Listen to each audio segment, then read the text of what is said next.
Yo, what's good, y'all? It's Tommy here. Here for a new video, obviously.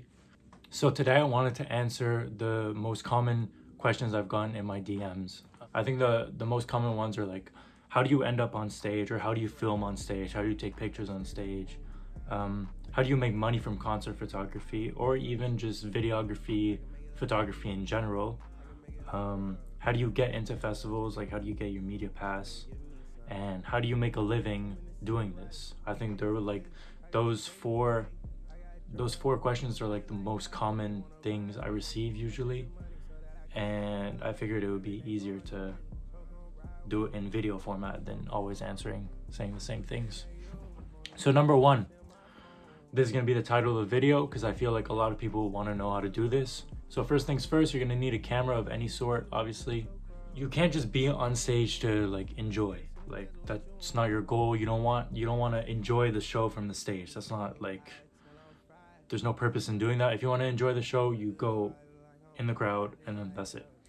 But if you really want to get stage shots for whatever you're doing, then the best way is, like I said in one of my other videos, it's like the three most important people to give you access are the DJs, the artists, the managers, or the artist photographers. Let's say you hit up a DJ and they're like, yeah, I want pictures during my set. Then that's an opening for you. That means you can get on stage while the artist he's DJing for is performing. So that means you could take pictures of the DJ, you could also take pictures of the artist. And they would give you a media pass, or like a all access pass, an artist pass, whatever it is. You're gonna get an extra pass for that.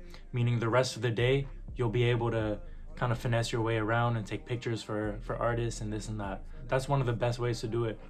It's really, you got to know who the managers are, you got to know who the photographers are. You just have to know everyone's team, really.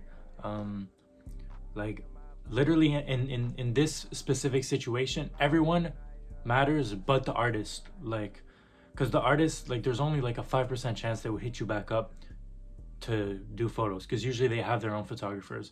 But it's always the people outside of that, like the DJs or the managers, that might want pictures for themselves, or they're just down to bring someone in for extra help. If you already have a media pass and you find yourself backstage, then there's always ways to go on stage, even if you're not allowed. But I'm not going to get into the details of that. You just have to get your confidence up and go in. That's all I'm going to say. Just be confident in everything that you do. Act like you own the place and you'll be just fine. I think that's like the biggest key to getting in, sneaking into places, finessing into places, is like you are supposed to be there. That's what you're supposed to tell yourself in your head. The only thing that should be repeating in your head is that you're allowed to be here, you're supposed to be here, and all you're doing is work. You're just working, you're taking pictures, you're filming, you're doing whatever. You're meant to be here. So just act like that and follow the crowd, and I think good things will come your way. That's how I learned, at least. So second thing, how do you make money from concert photography? Now I feel like this one's a little more touchy, because you might see photographers on Instagram posting like all these crazy big artists, and you're like, damn, like, how does he do that? Does he make a living, or does she make a living out of it? And the like real answer is like, most of them don't. You just get a media pass, you take pictures, you go on your way. Which is awesome, but it's more of like a side hustle. But there's some occasions that you might make money off it, whether it's like if you're starting out, you might find like an indie band, or like a singer, or even a small local rapper that wants pictures for themselves, and then they can pay you a few $100 for that. Obviously, it's good to have a portfolio for that. You got to show your work out to people. You got to show your work to people for them to want you, obviously. So you got to have a portfolio for that, but that's a good start. Another way is, if you build your portfolio well enough, and let's say your Instagram feed is full of concert pictures, they all look good, etc., etc. One day you might have a label hit you up. They might be like, blase, we need this person, we need you to take pictures of this artist when he comes into your city. Can you do that for us? Then you're like, yeah, and then they have a budget for you. Usually labels have bigger budgets, which means obviously more money. And that doesn't necessarily mean you have to do more work. It's just they have more money for you. Sometimes you might even have more access if you work with a label. They give you an all access pass. You work one-on-one with the team, one-on-one with the artist, and they tell you exactly what they need. From my experience, it's happened to me before, but it's only happened to me outside of hip hop. When it comes to making money, I feel like with concerts, you got to be open to shooting non-rap shows as well. Like for me, like that's all I listen to, like just the hip hop space in general. That's what I'm interested in. But let's say someone hits me up to shoot like an indie show or a pop show, you got to be open to do it because there's money to be made at the end of the day. A lot of the bigger shows like Travis Scott and this and that, they don't pay photographers. Photographers just pull up because they want to shoot the show. But when it comes to smaller artists like pop artists or indie artists that are really supported by labels, the label will usually be able to give you a budget to go shoot the show, and then they want like live clips or live performance clips, photos, portraits, whatever it is, and they'll give you a certain amount of money for it. So I think that's one of the best ways to make money off concert photography. So it's either going to be the artist hitting you up himself with a lower budget, or the label is going to hit you up and be like, all right, you can shoot this, you can shoot this show for this amount of money, blah blah blah blah. Those are my experiences from making money off concert photography. Other than that, I've not really made much money off concert photography. It's always been more so just like a side hobby, a fun side hobby for me anyways. But once you build your portfolio big enough, you're gonna have labels hitting you up and you'll be able to make money off it. It just might take some time. I think the best way to get hit up by labels is really taking pictures of like every genre. So like go to every show at like, let's say whatever most popular venue is in your city, go to that venue and shoot shows all the time. Like try and shoot like 2-3 shows a week and build your portfolio, whether it's rap, country, pop, indie, R&B, whatever it is. Try and show labels that you can do anyone. It's good to have a diverse portfolio. You look at my portfolio and it's really like 99% rappers. That's it. Like it's just rappers. So if a label sees my page, they might be like, damn, his pictures are awesome, but does he know how to work with like an indie artist, or does he know how to work with a pop artist? And they might get turned off because it's only rappers. So it's good to have a diverse portfolio. You want to be able to show labels you can do anything. So number 3, how do you get into festivals? I feel like this might be like the most popular question of all. And it's really as simple as like, you just have to find when the festival is, find the website, and then there's media forms. So you have to fill in the media forms, put in your name, blah, blah, blah, blah, blah, your portfolio. And then there's gonna be one specific thing, and it's gonna be like, who are you shooting for? And that's, I think the hardest thing is you have to find like local magazines, local blogs, Instagram pages that are willing to have you shoot for them. That way they can put your pictures or your videos on their pages, or they can put your pictures in their articles. That's the best way to get into a festival. Like it's to really give someone pictures or videos so they can use it for themselves. And then that grants you access to the festival. If you want to go the solo route, there's always ways to do it just with yourself, but it's way harder for the festival to pick you. Like if I would go and apply for a media pass just by myself without anyone else, like chances would be low for me to get them. I would really have to partner up with like a really big Instagram page or a big magazine page or this and that.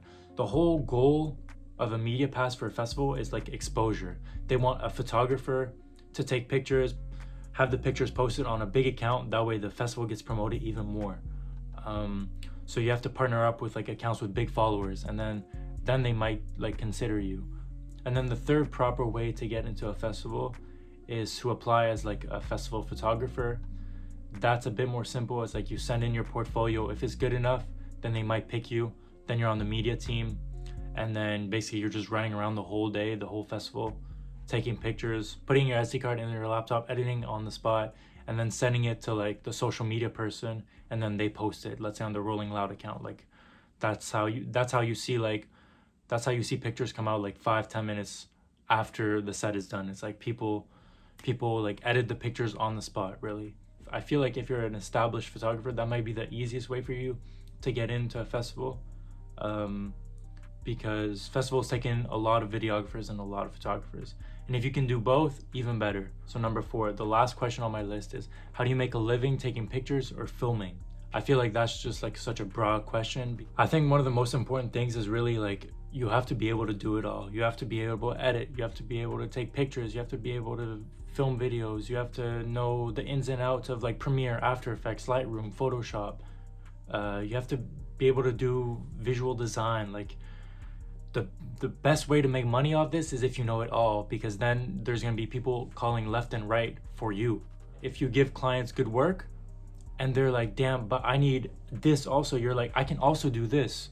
So they don't have to pick someone else to do that job. They can just stick with you and you can do it all. So the number one thing is you really have to learn it all, and it's all on YouTube, really. It's like, I feel like we have one of the professions that's like the easiest to learn because everything is online. We can really find everything out online. So that's my biggest advice, is just, you gotta know it all. Like, you gotta be ready to learn everything. That way, if someone needs something, then you're like, I'm the guy, I can do this. And then if he needs another, or she needs another thing, you're like, I can also do this. And then they'll always come back to you. Yeah, that's my number one thing. So my main side thing is music videos. I shoot music videos for artists in Montreal.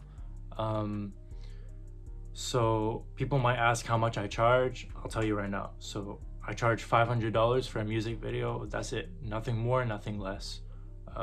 It takes me usually like about a week to finish the video, give it to the client, and then of course it takes a few other weeks to get my money. I feel like 500 is like the perfect middle. It's like, it's not too much, it's not too little. It's a good enough price for the client to know that they're gonna get something good, I feel like. That's how I make most of my money outside of work. Sometimes I have concert gigs that make me money, but it's mostly music videos and other small things. But yeah, saying all that, there's plenty of ways to make money. There's wedding photography, concert photography, there's like brand photography. You can do like real estate. There's like, you can go to restaurants. If you walk into a restaurant, you might be like, would you need new work for your menu, or do you need a new promo video? And they might say yes. And there's like 1,000 restaurants around you. So imagine if you go in each one of them, there's at least going to be one that's going to say, hell yeah, let's work. You show them your work, they're with it, and then you make money off that. And maybe they become a regular client. They come back to you for different types of things. You have to keep those things in mind. You can walk into like car dealerships and ask if they need work done. There's event photography, and I don't mean like weddings, although yes, weddings pay a lot, but there's just general events. Like there's people having events every day. Every day there's hundreds of events, whether it's work or this or that, and they need photographers. So it's all about putting your name out there. You have to put ads for yourself. In the US, I don't know how it is, but in Canada we have Kijiji. You can put a photography ad saying like, if you need a photographer, I'm here, blah, blah, blah, blah. Then they hit you up and they tell you all the details, and then you go work for them. It's like an easy way. I think one thing you have to know as well is that like, it might not come right away. Like, you might need to get a second job. If you want to really do this full time, you have to be able to balance things out. It's hard to make money in this industry. Be ready to not make any money for the first few months or the first year. But once you start making money, then it's going to start coming in. Once you understand how everything works, everything will be easier. You can do so much in this. There's so many different pathways in photography and videography. Like, you can really do it all. You just have to go for it. I feel like that's one of the things that's different with our jobs, is that like a lot of other jobs, you can just stay there and you get money every week, like this and that. But if you're an actual freelance photographer, you have to go and get it. Like, you really have to go and get it. You have to walk into restaurants, you have to walk into dealerships, you have to go talk to people, you have to present your face, be like, I can do this for you right now. You really have to be like that guy. Like, I don't know how else to explain it. You can't be shy. You can't be scared you can't be scared that people are gonna say no. You can't be scared of no. Like, no is gonna happen all the time, but then that yes might cover all the no's that you just got, and you might get a crazy bag off it. That's just how the industry is. Like, you have to be willing to go and get it. If you sit down in your bed, you're not gonna go and get it. But if you go out and you try and find ways to make money, then there's always gonna be ways to make money. It's just a hustle. That's what photography, video is. It's just a hustle. You have to be able to run after your money. That's really what it is. But yeah, I think that's about it. Thank y'all for watching the video. Hopefully it helped a little bit. I hope so. I'm about to go to Miami right now. I have a flight in 3 hours. So I'm excited for that. I'm gonna do a little vlog and this and that, blah blah blah blah. And yeah, so I appreciate y'all. Thank you for watching, and I'll see you in the next video. Peace.